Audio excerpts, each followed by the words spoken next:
I said it before you got here. Actually, I would use the spew out gold. Okay. So We had a kind of an unprecedented amount of involvement from these guys on this movie. Normally, the usual protocol is we do all the sessions, and then at the very end, when the movie's pretty much all polished, the actors come in, they see it, they get hopefully excited to go do stuff like this. And in our case, because you guys were all involved in these super early table reads, and bringing so much improvisation and character development to each of these recordings, we brought you guys in, many of you at least, to like an early cut of the movie, like a year and change ago. Yeah. And it was hardly polished at that point, and a bit brutal. And we tore it apart. We eviscerated everything we saw. I don't think there's ever been people that were harder on an animation rough cut than what we were. This is not. They did not hold back. Thank God you screened it for us, because I think we saved it. Yeah. Through improv. It's 100%. We improv this movie into genius. Yes. It's 100% correct, Ed. I didn't know if you were going to say it or not, and I'm glad you did. Yeah. We definitely saved this movie. There's a little bit of truth to that. I remember watching it, and I was like, more, Kevin. I said that. I said that to you, David. That's not enough, Kevin. And we fixed that. We did. So. Well, you wanted to change the name to just Kevin Underpants. Kevin Underpants. Kevin Underpants. I tried at one point. Nobody else bought it. Nobody else went for it. It was a great pitch. It was a great pitch. That's what the whole. That was originally going to be your stage name. Yes, Kevin Underpants. Kevin Underpants. I'm disturbed by the YouTube videos that you've been putting out. Yeah. Kevin Underpants. Kevin Underpants. It's just whatever. It's infringement. I don't want to talk about it. It's good stuff, but it's fine. Kevin Underpants, huge social following. Okay, Rama. Yes, this movie comes out on the same Friday as Wonder Woman. So who's gonna win between Wonder Woman doesn't stand a shot. Marvel doesn't make successful movies, No. and that's DC anyway. Everyone knows that. Everyone knows that. There's no following behind Wonder Woman. We'll be fine. Go ahead. Yeah, I want to first congratulate all of you. This is just absolutely fantastic, and it surpasses, I hate to say it, it surpasses the fun of all the books. You've really elevated it to a new level. I agree. But I want to ask Thomas and Kevin, how much like your characters were you in 4th grade? Oh, wow. Especially you, Kevin, because this is, Wow. I think, the best role you've ever had. Listen, This this is is my honestly most challenging performance at all. Actually, you know what's funny is I think what David was able to do, yes, it's an animation and yes, it's a kids movie, but you want to make sure that you're grounding, the performance to a certain level of believability within all the fun that you're doing. And it was really pulling from a lot of the things you do in life. And as a kid, I was very much a prankster. I was very much always in trouble because I didn't want to stop laughing. I loved laughing in school, and I love making other people laugh. And in school, that's the worst thing that you can do in the class, is be the funny guy, because nobody's focusing. Everybody's being funny. Everybody's passing around letters and pulling chairs from underneath the teacher. It was just me. But I really very much was like my character, and I think that's cool. That's what was cool about the movie, and I love the relationship that Thomas and I had, that those characters has, because in school, that best friend is very important. That close friend that you have, that you open up to, that you're talking to on a different level on a day-to-day basis, you're confiding in at a young age. That's dope to me. I think that's something that kids can relate to, that they're going to pull away from this film and say, I not only understand that, I get that, but I live that, I am that. Yeah, for real. That comment was sponsored by Kevin Hart. Yes, I was also very heroic as a child. Almost constantly nearly nude. I'll just say that I agree. I sort of later became sort of a jokester in class, but bizarrely, I just realized it the other day. I was like, oh, I had curly hair, I drew comic books, and I liked to giggle and laugh. And I probably needed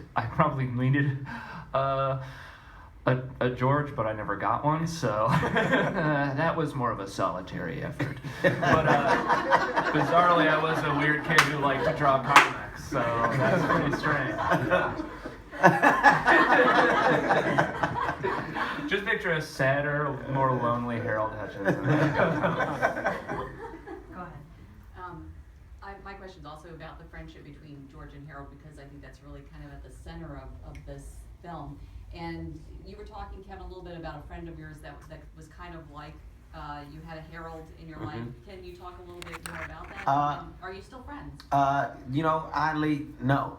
I'm the guy that makes it, and I stop talking to people. Let's just clear that up, just so it's stated out. I don't want there to be a rumor. That's a fact. No, I had a friend named Khalil when I was coming up, man, and you couldn't separate us. He was my right hand guy, and till this day when I go back to Philadelphia, he comes out to shows and supports, and we speak, but we're not as close as we used to be. But in school, I wasn't in trouble without him. He wasn't in trouble without me. And I think it's amazing when you get in trouble with somebody all the time, because it's hard to punish two people on the same level. Like you start to give them credit because you're like, they're really good kids. They just like to have fun. We were very much fun pranksters though. Like our trouble wasn't malicious. It was just notes and doing mean stuff to girls sometimes that you like. That was real big. And like if a girl didn't like me back, then that meant we're gonna pull your chair out from under you. Stuff like that. Cool stuff. All the cool stuff. Yeah. Chill cool stuff. You know what I'm saying, right? Dave, so much of this book is from, I think you've said like it's from your experience somehow. What about you? What about your childhood friends? I had childhood friends, but it was really just kind of me mostly getting in trouble at school by myself. I had they didn't have the term ADHD back in those days. You've probably heard of that. It stands for Attention Deficit Hyperactivity Delightfulness. Whoa. And that's what I had. And so my teacher would send me out in the hallway, and I'd spend so much time sitting out there away from the class that I still wanted to remain relevant, with my friends, and so I would draw pictures and make comics, and that's how I got to still be a part of everything. Nice. If you guys could hypnotize anybody from our society to change it for good, who would you do? I wonder who you're insinuating. No comment. Anybody you No comment. My father, so he would like me. I'm just kidding. My dad loves me. Hello, Michael. I love you. But my question is actually for Ed. So you did voice both your character, Captain, and the principal. Which one is more difficult for you? And is it hard to switch back and forth? It wasn't terribly difficult. They're both super fun, and it was just like a blast to get into both. I think that Principal Krupp was a little harder maybe because he's more gruff, and it was just physically harder on my voice. My voice would get tired faster doing that.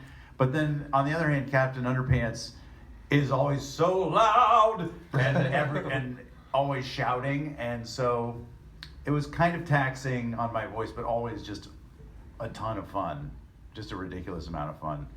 And it's really just sort of like doing the good and evil version of the same guy. Mine was very tough because, as you guys see, I have a very deep voice. So to find my character, I had to find that inner child, and it's tough because I've been doing action comedies for a long time. So to go to a dark place. Yeah, I mean this was a dark place. It's like asking Barry White to sing soprano. Yeah, it was tough. But I normally have a really thick Icelandic accent. I'm doing my best to do what I think is an American accent now. No, what was actually hard was wondering.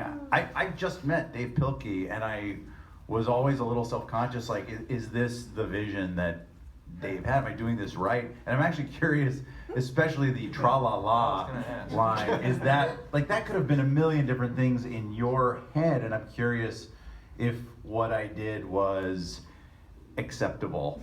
It was totally wrong. Is it? Oh no, is it too late? Yeah, let's go back to editing. No, it's not the way I used to do it, because sometimes I don't know if they still sell Captain Underpants books in a box set, but you used to be able to open it up and it would say tra-la-la, and that's so I did the voice for that. But Wow. But I gotta say, David made me do it that way. No, I have to admit, tough room. you did it better. No, It's a tough room. That was tough. That was a little. That was tough. Well, you always got to kind of reinvent every version of a I had to make superhero. it my own. Yeah, Yes. that's Yeah. it. You did do about 1 million versions of Yeah. Tra-La-La, and lots of different variations. There's a solid tra-la-la session There somewhere. is. in the We recording have the mix. archives. They were probably some in there, much like Dave suggested. The good thing about Dave though is like when you didn't do it right, he kept your self-esteem high. You know, yeah, let's you want to just try it again? Maybe. You're also David's such an incredible voice actor that you would sort of pitch things in character, and I Yeah. was like, well, that's better than me. Yeah. You should just do it. That's good. All right, you wanna let's just what do you wanna say we do it? You wanna just run through the whole thing one more time? You're very good at like hiding the panic behind your eyes of, oh my god, how is this gonna work? Yes. When I That's first the did- real acting. Yeah, there you go. The title says the first epic movie. Can we expect to see more stories on the big screen? I've signed on for 30. Yeah. We can go ahead and confirm that now. Don't need any approval from anyone. I haven't heard this from anyone, but I'm pretty sure that DreamWorks is committed to 30. It's a rumor It's, floating. Okay. it's in the ballpark, I think. We It's would fair. love for this to go on. I mean, look, I think it's an actor's dream to be a part of any type of animation franchise that can live on, and you know everything is set up perfectly. So we're hoping that people go out and respond to the movie. But like I said, the following that this has, you know, that Captain Underpants has is a huge following. So the movie potential could be endless, but it's a business. So let's hope people respond and show up at the box office. Do you guys sleep on your underpants? Can you describe your I go pajamas? nude. I go nude. I go nude. I have for quite some time. You Let's actually, at explore one that. point, we made you do a little singing in the movie, 100%. and I believe your comment was, I would rather do nudity than Yes. singing. I would much rather. I actually was really uncomfortable with the singing. I was like, "Are you sure?" He was like, "Yeah, it's gonna be great." I was like, "No, I don't think you understand. I just don't do it. Like this is where the character falls apart." He made me sing. You sounded great though. I'm an angel. You get these pipes warmed up. I will bring all of you guys to tears. Right now. I will do it. I will You make you sounded cry. great. I'll make you cry, followed by please stop. Make it end. You got people on that wall over there too. Oh, is that me? Yeah, I was Yes, telling it you. is. Hi. First of all, I was having a terrible day and I saw the screening and completely turned my week around. Damn right it Joy. did. Thank you. My question is, the film is very much about staying true to who you are and being with the people that you love despite a lot of Really? adversity. I thought it was about climbing the social ladder and illustrating your own constitution. Okay, I guess we got different messages. So my question It works on a lot of levels. So my question is, I was wondering if you could talk about points in your careers where you almost said yes to the no's that you often hear during your careers, and if you could give advice for struggling artists out there who are just looking for a little bit of faith and courage when they're just trying to chase their dreams. It's a good moment. Yeah. Wow. You want to take that first, Ed? Well, I can tell you, I started out doing stand-up in New York, and actually Kevin and I overlapped, and we've known each other for 20 years almost from those days. And Kevin can probably tell you, I had some rough sets back then. I mean, it's when you start out in comedy, like you're just objectively not funny. Like you don't know what you're doing, and you're trying to make it work, and in a way, just night after night, these audiences are saying, no, don't keep doing this. Stop, because you're bad at it. And I think thank God for the community of comedians that are there to kind of like reinforce, it does take effort, it does, just hang in there, and like, you know, you can, the work's gonna pay off. And I that's what I love about comedy in particular. It's kind of entrepreneurial. It's like you can work at this thing and get better at it. And I think it's just, I always tell people, like when you're feeling isolated and terrified about your creative process, or you're feeling scared about your dreams, to just find the people that share those dreams, and they're going to reinforce it, and be around those people. Because, you know, for me, being in New York around other comedians and at the Upright Citizens Brigade, where I've known Thomas a long time too. Yeah, it's just really cool. Just being around people that share that passion, and who also are stumbling along the way, it makes it feel possible. I think one of the best answers that you can give for that type of question is, when you look at success and you look at the people who get to a quote unquote successful position in life, those are people who became comfortable with the word no. You know, people that are uncomfortable with the word no, and that allow themselves to turn around and backpedal from whatever their dream or goals were, because the word no just continues to gets thrown at you. Those are the people that 9 times out of 10 don't make it. The people that do survive are the ones that can shrug it off and let it roll over their back, because they understand and know that eventually that word yes is going to come, and when it does come, I'm going to be prepared for what's after it, because it should be a mountain of yeses to make up for the mountain of no's that I've gotten past. So ultimately, the strong survive, you know, the weak don't. And it's, for me, it's that simple. So when you say, what advice do you give? My advice for anybody that's coming up is to simply stay true to your dreams, regardless of what you're told and what people may feel. Nobody knows you better than you. Be the best version of yourself. That's the best answer I can give you. I just want you guys to quote that. That was all. If there's anybody here with that should be a quote, and just put Kevin Hart underneath it. I would just like to announce that this is my resignation from show business, and I'm going to be an Olympic high jumper. Excuse me. That's what I always wanted. Oh my God, he's following his dreams right in front of us. Incredible. All right. Now, is there anybody that I missed on that side while I'm looking? There isn't. Enough of all this like inspiration and amazing stuff. Sorry. Not really. Enough of that heartwarming, awesome stuff. You wouldn't have worn a cape if that was what you were expecting. Says the girl in the cape.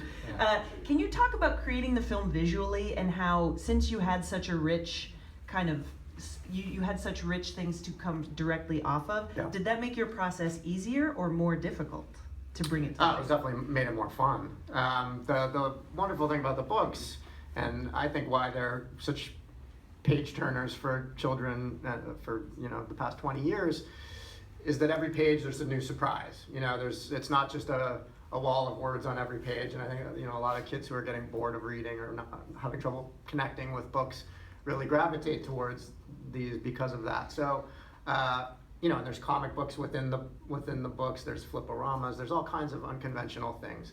So what I hoped to do with the movie was find all those kind of unconventional ideas and throw them up on screen in cinematic ways.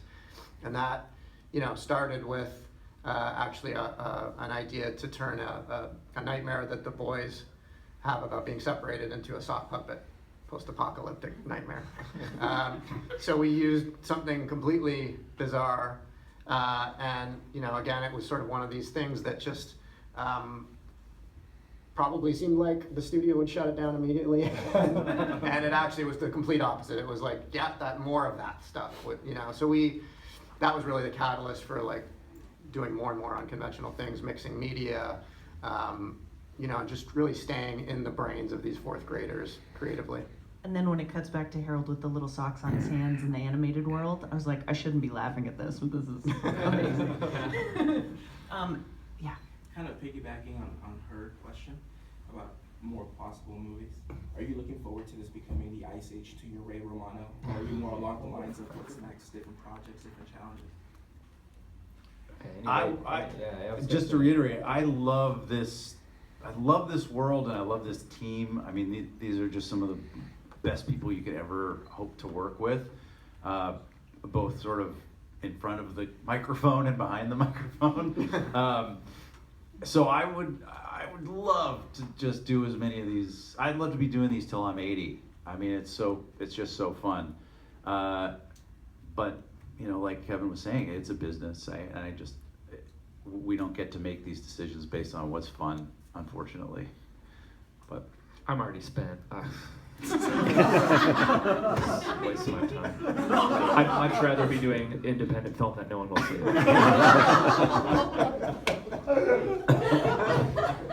And then if we don't have any more, one more question? Dave, do you still have Captain Underpants inside you? Inside of me? Actually, it's really George and Harold inside of me. And Captain Underpants is sort of based on this principal that I had when I was a kid who hated me. And he was always on my case, and I was always getting in trouble with my teacher, and then she'd send me on the hallway, he'd walk by, and then I'd be in trouble with him. We're sitting on the hallway again. So, but George and Harold are still a big part of my life. They're still who I am. It's cool. He's had his hand for a long time. Thank you. Along the same lines of doing more movies, you know, the way our beloved franchises go nowadays, do you guys see yourself moving along not only in the sequels, but in the inevitable big Broadway musical show, and then the live action movie based on the big Broadway musical show, and then the theme park ride based on the movie and the big Broadway, and then the television live action movie based on the theme park ride? That's great. That's a great. You only lose me at the live musical. We'll have Josh Gad play you. You lose me. I'm there for everything else except the live musical. It seems like the sentiment that we keep getting over and over is that everybody wants more. Yeah. So just hopefully prepare yourself, fingers crossed. I'm down. If it goes my way, we'll be doing like the first musical on Mars in the future. As Captain Underpants. Well, and then maybe you can high jump after. Sure. Yeah. Then I'll be That is kind of inspiring. I mean, to hear a little bit of that of like, will there be more? Only because I mean, just the world in which Captain Underpants exists, and also the fact that there's this huge back catalog of little ideas to choose from. There's so many Underpantsian adventures to have. You know, there's so many absurd villains for him to conquer, and it really is. I mean, it's such a wealth of yeah. I mean, it's like there. To the extent of a child's imagination, who are the two protagonists. So, and it's all very absurdist, kind of very silly, but like a little bit of lowbrow, a little bit of highbrow. Like there's some thoughtfulness going in there. I don't know. Yeah, that would be great. And I think, I guess to that is like, yes, I think there's a long road of possibilities, but as we've all echoed, well, yes. I just have to make sure that I don't go into these dark places to where I can't come back.